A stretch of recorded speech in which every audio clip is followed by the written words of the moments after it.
Las emisiones de CO2 también se pueden medir en términos de desigualdad social. Son ricos quienes más emiten CO2 y más consumen carbono.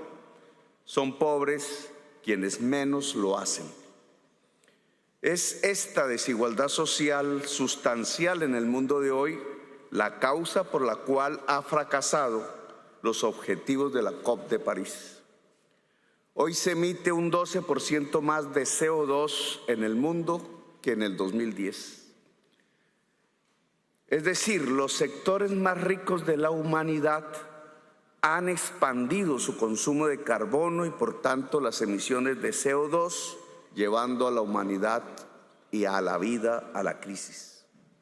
Adicionalmente a tal aberración no se financió el Fondo del Clima como se prometió para proteger las poblaciones no emisoras de CO2, es decir, las poblaciones pobres. El capitalismo de los países ricos se resiste a desvalorizar la riqueza propia de sus sociedades, basada en la producción y consumo de carbono. Los estados de los países ricos no pueden ni desean desvalorizar su capital fósil, el capital asentado en el petróleo, el carbón y el gas. Eso disminuiría radicalmente y desbarataría la estructura de la riqueza. Es otra concepción de la riqueza la que nace de la descarbonización. La energía fósil ha sido la energía fundamental en el enorme crecimiento de la productividad del trabajo y por tanto de las ganancias de la gente más rica del planeta. Estas gentes que dominan el poder político no permiten que se extinga la base misma de su riqueza.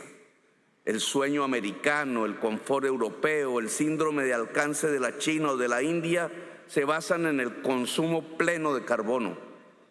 El consumo de la parte de la humanidad más rica del planeta, al basarse en carbono, es un consumo basado en la muerte de los demás. De ahí la enorme capacidad de destrucción democrática que está en la base de sostener el capital fósil. Por otra parte, la transferencia de riqueza del norte hacia el sur para adaptar las poblaciones que no emiten CO2 a las contingencias cada vez más mortales del impacto del clima desbocado se ven como ajenas al mercado. En el sur, en sus zonas tropicales, disminuye el agua líquida y se provoca el éxodo.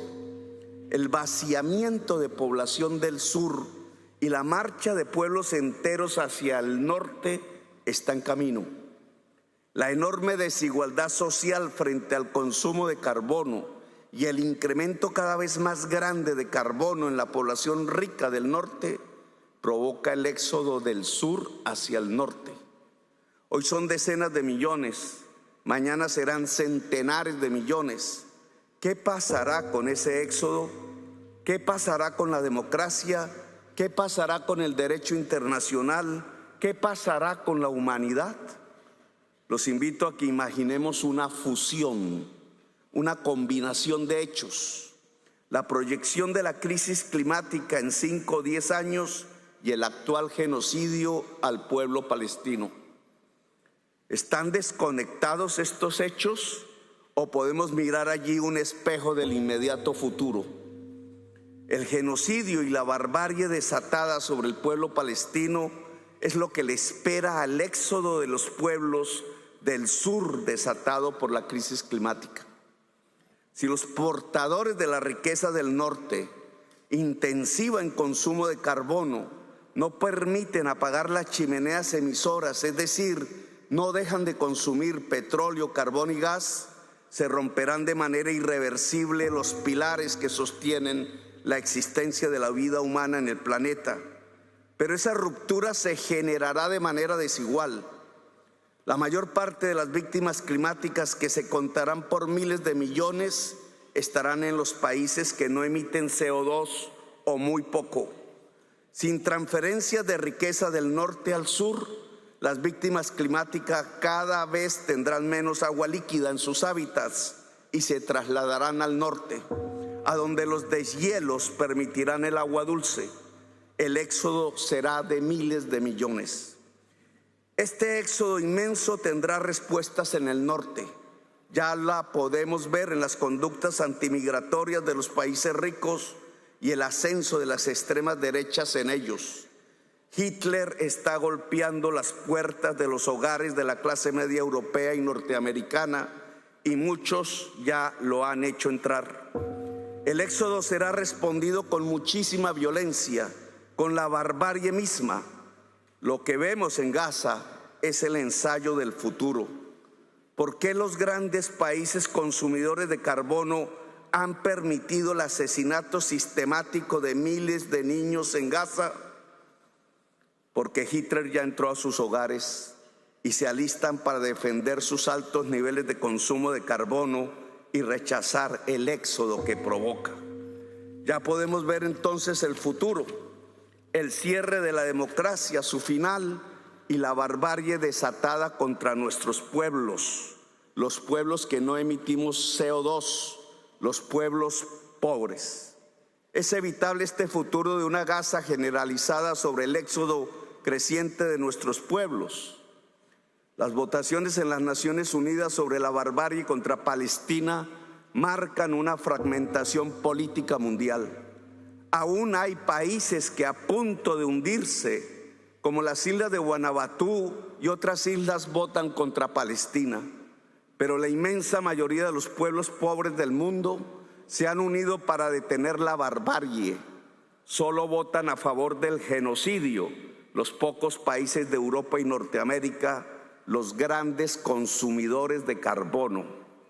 No hay, por tanto, alternativa que el camino de siempre, el camino de la unidad de los pobres y su lucha.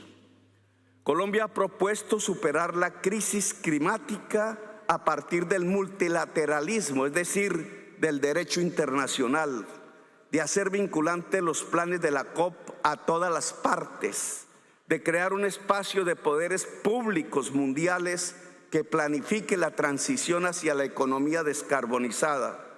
Colombia ha propuesto la reestructuración del sistema financiero mundial, el cambio de deuda pública por emisión de derechos especiales de giro que financien los planes de mitigación y adaptación a la crisis climática, el fortalecimiento y reforma de las Naciones Unidas. Colombia ha dejado de firmar contratos de exploración de carbón, petróleo y gas. Colombia ha desmantelado el subsidio a la gasolina y propendemos por la prohibición mundial del fracking. Colombia ha alcanzado un 70% de su matriz energética limpia. Colombia ha aportado disminuyendo la deforestación de su selva amazónica en un 70% con sus propios recursos. Colombia espera la unidad de los países del sur en torno a salvar la vida en el planeta y la existencia humana.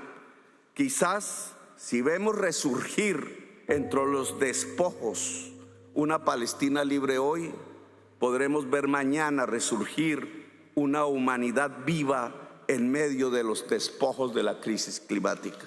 Gracias, muy amable.